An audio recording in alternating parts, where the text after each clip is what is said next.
Hello বন্ধুরা, welcome to অষ্টমীর রান্নাঘর। কেমন আছো তোমরা সবাই? আশা করি সবাই খুব খুব ভালো আছো। আমিও খুব ভালো আছি। আর আজকে নিয়ে চলে এসেছি দুর্দান্ত স্বাদের একটি রেসিপি নিয়ে। চোখ পড়লেই জিভে জল চলে আসবে। দেখো, তার জন্য আমি চাল কুমড়োটাকে ভালো করে ধুয়ে কেটে নিয়েছি, লঙ্কা চিড়ে নিয়েছি, আদা থেতো করে নিয়েছি, আর গোটা জিরে আর গোটা শুকনো লঙ্কা নিয়েছি ফোড়নের জন্য, নুন, হলুদ আর জিরে আদাটা তো কমন, ওটা পেস্ট করে নিয়েছি শিলনোড়াতে, আর সামান্য ধনে গুঁড়ো। দেখো আমি শুরু করে দিয়েছি। দেখো, কড়াইতে তেল দিয়ে তেলটা গরম হলে তার মধ্যে শুকনো লঙ্কা, গোটা জিরে ফোড়ন দিয়ে তারপর এর মধ্যে একে একে থেতো করা আদা, চেরা কাঁচা লঙ্কা দিয়ে আদা এবং কাঁচা লঙ্কাটাকে ভালো করে একটু ভাজা ভাজা করে নেব। উল্টে পাল্টে ভালো করে ভেজে নেব। দেখো, আমার আদা এবং কাঁচা লঙ্কাটা ভাজা হয়ে গেছে। এর মধ্যে এখন আমি একে একে কেটে রাখা চাল কুমড়োটা দিয়ে দেব। দেখো, আমার চাল কুমড়োটা দেওয়া হয়ে গেছে। এখন আমি চাল কুমড়োটাকে ভালো করে সেই তেলের সাথে মিশিয়ে নেব।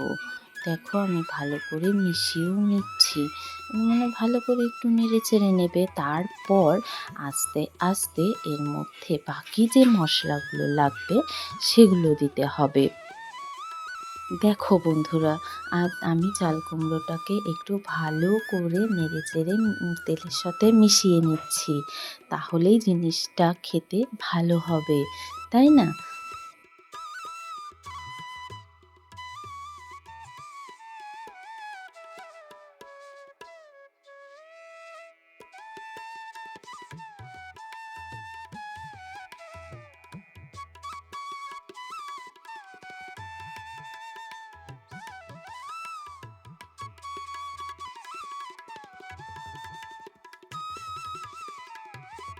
দেখো বন্ধুরা, এখন আমি এর মধ্যে একে একে দিয়ে দেব পরিমাণ মতো হলুদ এবং স্বাদ অনুযায়ী লবণ, যেটা তোমরা তোমাদের সবজি অনুযায়ী পরিমাণ মতো হলুদ এবং স্বাদ মতো লবণ দেবে।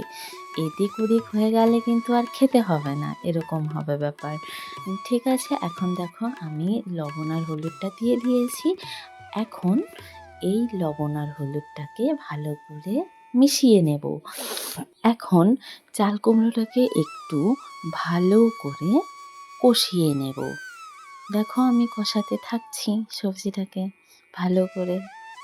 আর হ্যাঁ বন্ধুরা, যদি তোমাদের রেসিপিটা ভালো লেগে থাকে তাহলে একটা লাইক, কমেন্ট, শেয়ার করে দিও, আর চ্যানেলটাকে সাবস্ক্রাইব করে রেখো এরকম আরও নতুন নতুন সহজ সহজ ভিডিও পাওয়ার জন্য।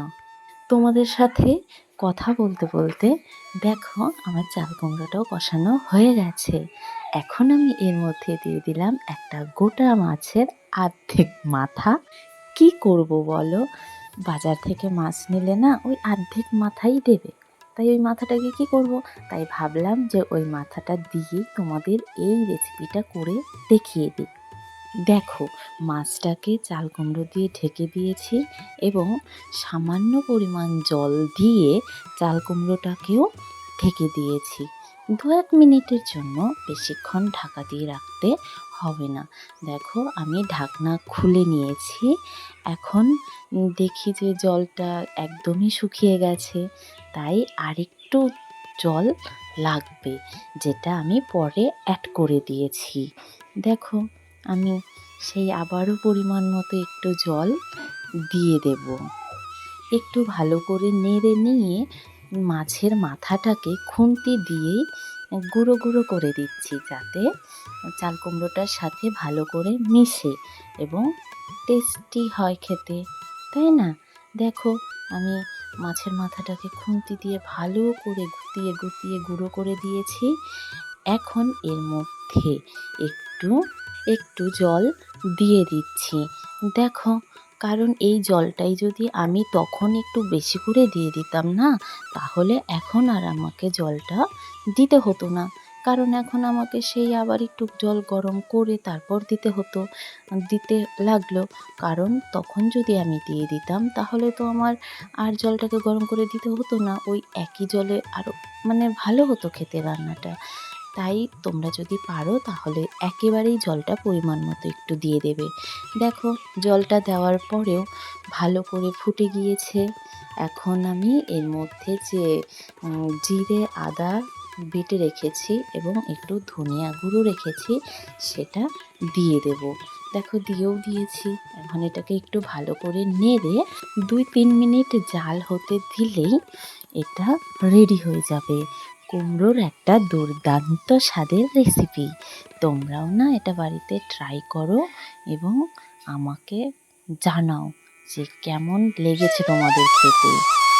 আর এটা তোমরা না গরম গরম ভাত বা রুটি দিয়ে ট্রাই করতে পারো। রুটি দিয়ে ট্রাই করবে, মানে দুর্দান্ত লাগবে খেতে, এত টেস্টি যে তোমাদের জিভে লেগে থাকবে। ঠিক আছে বন্ধুরা, তোমরা দেখতে থাকো এবং ভিডিওটা ভালো লাগলে একটা লাইক, কমেন্ট, শেয়ার এবং চ্যানেলটা সাবস্ক্রাইব করে রেখো। পাশে থাকা বেল আইকনটাও ক্লিক করে রেখো, যাতে আমি কোনো নতুন ভিডিও দিলে সেটা সবার আগে তোমাদের কাছেই যায়। টাটা।